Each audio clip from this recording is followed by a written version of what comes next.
Very good evening, dear friends. In this session, we will discuss about the functions of SEBI. Friends, already I explained you the constitution of SEBI. Now, the functions of SEBI tell you what for the organization has been established and how it is acting as a regulator. The functions of SEBI are narrated under subsection 1 and 2. Subsections 1 and 2 to section 11 under chapter 4 of the SEBI Act. Under this provision, in the examination you have to write it, that 11, 1 and 2, chapter 4 of the SEBI Act. Under these provisions, the SEBI is duty bound to protect the interest of investors basically in securities and to promote the development of and to regulate the securities market. Development as well as regulation by such measures which may be imposed by it. The measures which are supposed to be taken are narrated in subsection 2 to section 11, which I will tell you now. That is the functions. Number 1, the SEBI has to regulate the business in stock exchanges and any other securities market. Second point, the SEBI has the function of registering and regulating the working of stockbrokers, sub-brokers, share transfer agents, bankers to an issue, trustees of trust deed, registrars to public issue, merchant bankers, underwriters, portfolio managers, investment advisors, and all such other intermediaries who may be associated with securities market in any manner. So, all intermediaries are supposed to register with SEBI and they are subject to the regulation, the regulatory measures taken by the SEBI thereon and the instructions given thereon. And then the third one, the SEBI will have to register and regulate the working of the depositories, participants, custodians of securities, foreign institutional investors, credit rating agencies, and such other intermediaries as SEBI may by notification specify from time to time.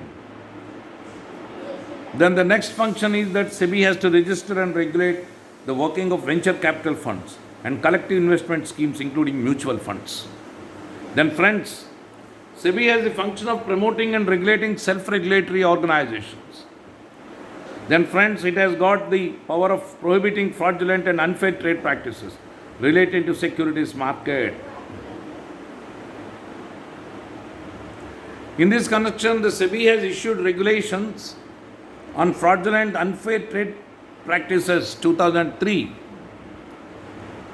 This is called SEBI regulations on fraudulent unfair trade practices 2003. Then it has got a function of promoting investors' education and training of intermediaries of securities market. SEBI further has the function of prohibiting insider trading in securities. Then it has to regulate the substantial acquisition of shares and takeover of companies. This is most important. Earlier it was with the Companies Act, subsequently shifted to SEBI now. MRTP earlier, Companies Act, then now SEBI.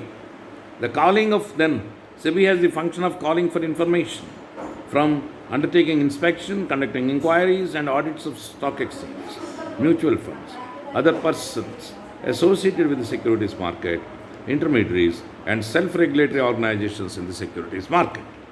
Calling for information, then records, this is another function, function 11, calling for information and records from any person, including any bank or any authority or board or corporation established or constituted by or under any central or state act, which in the opinion of SEBI shall be relevant to any investigation or inquiry by SEBI in respect of any transaction in securities. Then friends, further, the SEBI has a function to call for information from furnishing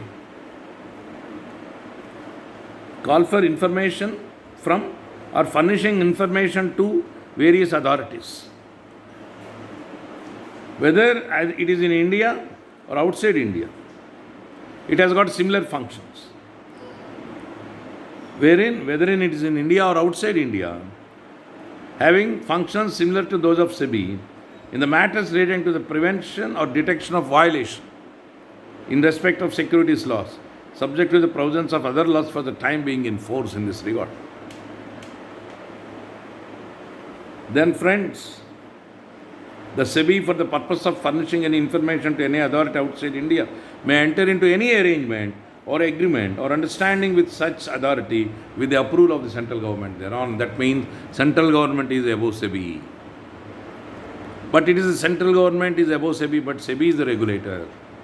Adjudicating body is SAT, Securities Appellate Tribunal. Then SEBI has to perform such and such functions and exercise powers under the provisions of the Securities Contract Regulation Act 1956 as may be delegated, which I told you yesterday. And then central government, in fact, is empowered to do so.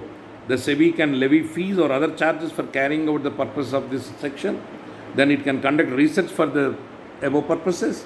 Then SEBI can call from or furnishing the any such agencies as may be specified by SEBI the information as may be considered necessary by for the efficient discharge of its functions. It has got multi-dimensional function, in fact, and then powers in this regard.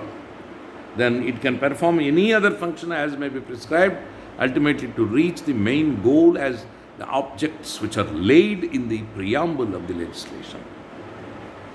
So, friends, with this background, I conclude my discussion on functions of SEBI, which could be one of your examination questions, which I have already suggested to you earlier, out of 10, which I have given you.